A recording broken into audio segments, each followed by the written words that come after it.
This year's Johannesburg Pride has stood as a beacon of visibility, unity and resilience, a space where the LGBTQ+ community can celebrate love and identity without fear.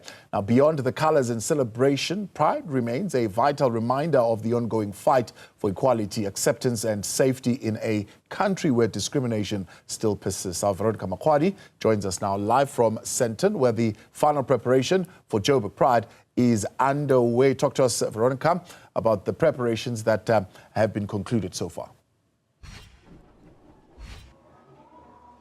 Well, Taba, I can tell you what is happening outside. It almost feels as though Joburg Pride has already started, but it's just the final touches. The stage has been set, the colors, the flags are up, and really what is anticipated to be a day of celebration, of joy, of unity. But to talk to us a little bit more about the significance of today, you'd remember that Joburg Pride, starting back in 1990, 36 years on, and still it is something that is not only looked forward to on the calendar, but remains one of those days where we really get to see the voices, the people, the faces behind South Africa's queer community, the allies, as well as everybody else who really would just like to have a good time. But the theme this year is purely, queerly African. And to talk to us about the significance of that, I am joined by the founder of Joburg Pride, Kaye Ally. Thank you so much for your time. I'm a little underdressed in terms of my colors today, but talk to us a little bit about what we can expect today. Well, I think today is all about community, togetherness, visibility and awareness. Johannesburg Pride is known to be the pride of Africa. We are representational of a continent that is still very much marginalized in terms of LGBT law, acceptance, tolerance, and societal integration. So for us, this is still very instrumental. Like you said, 36 years post-democracy, and we still have to march. Pride is still today more relevant than it was ever before. If you look at the theme, purely African, it's coincidental. But as we built up to Pride, we had this massive clash in terms of culture and tradition. And the thing is about purely African, when we set up the theme at the beginning of the year, it was meant to say, how do we maintain our identity as South Africans, as Africans, while maintaining our sexual orientation and gender identity? And how does that marry? So the idea was to say, we don't want to westernize or northernize Pride. We want to own our own flavor of it. And it never became more relevant than in the build-up to Pride, because we have this whole clash of traditional wear and the queer community. And so it was coincidental, but everything happens for a reason. What happened helped us amplify the need to reclaim our space in our culture and our traditions and our orientations and our identities, and assert ourselves as individuals, authentic individuals, or authentic selves.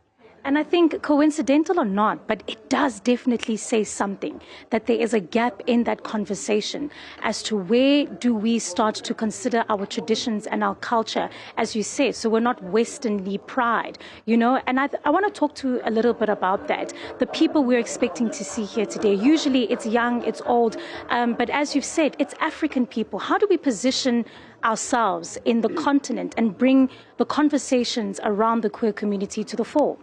Look, I think South Africa is a role model for a lot of things on the continent.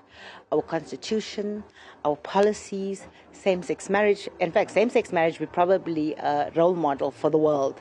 We have the most progressive constitution. We have the most diverse pride and attendance. But also, I think the thing is that how do we bring it together?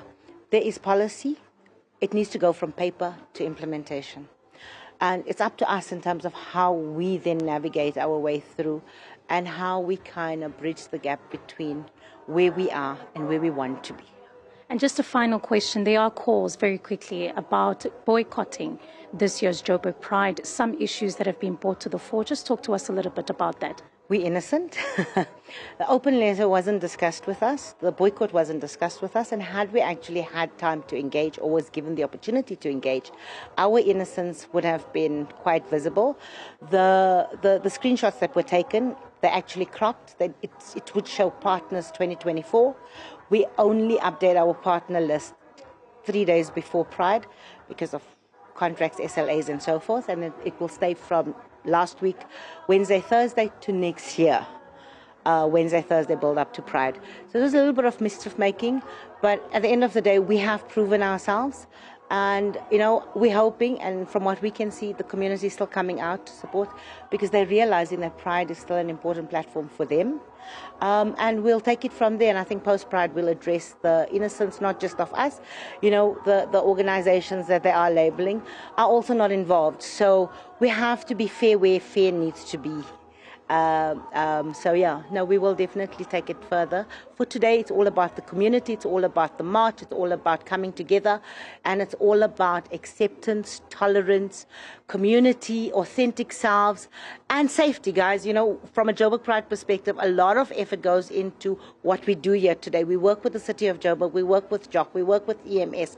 So we have all the right elements in place in terms of making sure that what we're putting on today for the community is completely and utterly covered, public liability, medics, and everything. Thank you so much. Joburg Pride founder Kaye Ally, they're speaking to us and assuring residents about the safety, and that is a big notion. But also, if you would have heard there, Taba, talking about some of the issues that have come out ahead of Joburg Pride. We will, of course, have an opportunity to speak to those that have come out today to talk to these very issues. Visibility, freedom, being proudly African and queer. Back to you. Much appreciated. That's Veronica Mahwadi.